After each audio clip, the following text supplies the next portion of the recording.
All right, guys, Enduro guys, I here doing a update on the 2022 CFMoto 650 NK. So I am at 150 miles on this bike. I've already changed a couple of things, waiting on a couple of things to arrive. First one was the exhaust. I just did not like the tone of the stock one. Stock one's pretty quiet. But I also do not recommend the SC brand on eBay. I did my research on the forums before I settled with still not a super expensive exhaust, but it's a Del Kelvic. I've ran them on bikes before. I had one on my VFR 800 several years ago, more like 6 years ago. And yeah, if you want something that's got some good tone, isn't going to piss off all your neighbors, I'd go with a Del Kelvic. If you want something that's just purely stupid loud, then get the SC. But this is a 13-inch, it fits the ER6N Kawasaki, bolts up the same exact way. All you have to do is you'll want to undo this, one Allen head here, Allen head, undo the Allen heads here, one, let's see, where were they? There's another one under here. There's 3 total here on the rear set. Take that off, take this off. That's all you need to take off. Put a bungee cord here, attach it here, and then have it on the back there. Lets you get access to it way easier. And then when you take it off, just reinstall it. So tone on it sounds great.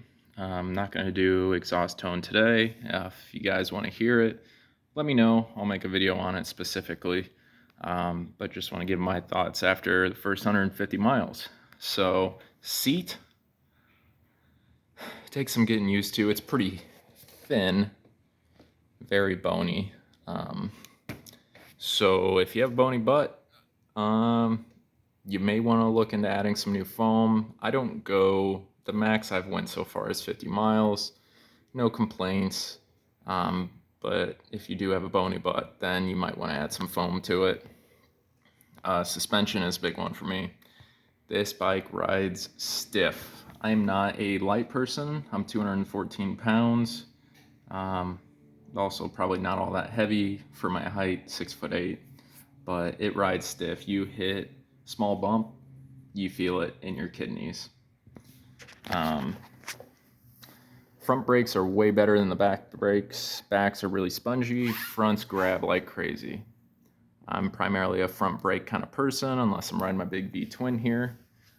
But on the CFMoto, I'd recommend primarily grabbing the fronts, as long as you have the skill level. So yeah, I recommend front braking primarily, rear brake if you really need to come to a sudden stop, because you have 70% of your brake power in the front and the rest is in your back. So take that with a grain of salt for your riding conditions. Talk about brakes a little more. These brakes, it probably is more so the color of these wheels, but the amount of brake dust is a lot. I just got done cleaning the front wheel and the back wheel. Cleaner I recommend that works really well. Tried and true Honda spray cleaner polish. Been using this stuff for years. I used to get cases of it when I worked at Honda. But keep in mind this rag was all yellow, and this is the outcome of it. Dirty, super dirty.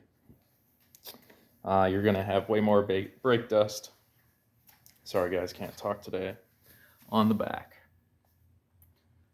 But that spray cleaner polish takes it off so fast, it makes it so simple. Things I've looked into, bar end mirrors. These are threaded bars. If you want to change to bar end mirrors, you need to swap handlebars. I mean, I suppose you could probably drill out the threads, but don't really want to get into messing with that. TFT, you do have some blind spots. One when you're riding and the sun is to your back and over your shoulders, it's very hard to read the TFT display. But with me being so tall, most of it gets covered. Just have a few instances where I can't see it for, a minute or so. Nothing too crazy. But, I mean, everything so far has been good. Fuel injection is a little slow to prime the fuel system. Whatever, it's a cheap bike. It's a Bosch EFI system. Not going to complain. My KLR 650 had the Bosch EFI. It was just a little faster, but I'm guessing because it was a Kawasaki, and this is a CFMoto. So the brakes, as I did a little more research, this company was actually purchased by Brembo. So if you're confused with the name, just look it up. Brembo bought them, so it's just kind of like a smaller company. Let's see, getting a little dirty underneath, not too worried about that.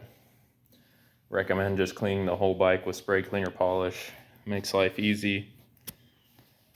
Foot peg position for me, since I'm a tall guy, I obviously don't put my foot here. I put my foot like a sport bike right here. Waiting on some cheap eBay CNC pegs. Not expecting crazy results out of them, but a little more that's rounded to keep my foot a little better in place instead of just back up against this rubber pillion on top of the peg. But so far for commuting, it's been a real solid bike. It's really fun. I kind of split my days towards the end of the season riding this in between my Indian, and I do have a little more fun riding to work on this. Would not probably advise you going down the interstate for an hour at a time on this. You are going to catch bugs, catch wind like crazy. You definitely feel it. Bar height, not bad for a stock bars. 1 1/8 tapered to 7/8. I may look in the winter when I'm in my down season to switch to some like Renthal fat bars or micas or something. Maybe pro taper. We'll have to see what's available. Don't really want to go Tusk Chub. Kind of want some kind of exotic color. Took off the decals. Wasn't a big fan of them. Looked a little too cheesy for me. Think it looks way better clean and naked without graphics on it. Get a lot of looks. I've already been asked if it's a Z650. Said no, although the engine configuration is very similar to the older ER6N versus Ninja 650 motor. So I think that's what trips some people up. Yeah, just noticing here, I don't have my plastic correctly in here. But yeah, if you're putting on an exhaust, you really don't need directions. I've changed the Versus 650 exhaust a couple times. They do provide you can kind of see it in there, muffler bond. So that section will leak just a hair, not enough to really notice anything, but you'll get a little condensation drip. They give you a new exhaust gasket for the Delkelvik system, which is good. I did it when my pipe was still warm to the touch, but not scalding. Made things a little easier to slip it on and off. But yeah, I look forward to actually putting on some serious miles on this bike. Season's coming to a close. I'm lucky if I've got a full 30 days left. That's just before November hits. Generally, when November hits, we'll either be blessed with some 60-degree days or it's going to be down to 32 or below. This year, expecting a lot of snow, so I don't have high hopes of getting in some November, December riding this year. So yeah, that's my update on it. Very pleased with it so far for the price tag. Still get a lot of bang for your buck. Yeah, suspension's a little hard.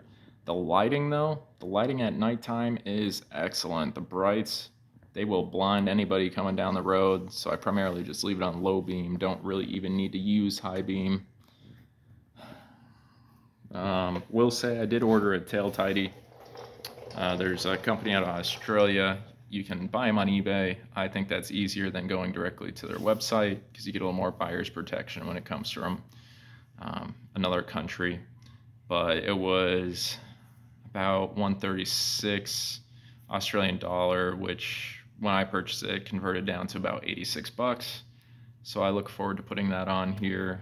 Probably won't get it on in time for the rest of the riding season, but chop that tail up and it'll make this whole back end of this bike look way better. But yeah, guys, tell me what you want to know about the bike, and I'll make another video and go into detail. But I plan to do probably an update here at the end of the month, and then some Q&A videos and exhaust videos and tail tidy explaining how to do it. And yeah, you guys have a good Sunday, and we'll see you next time.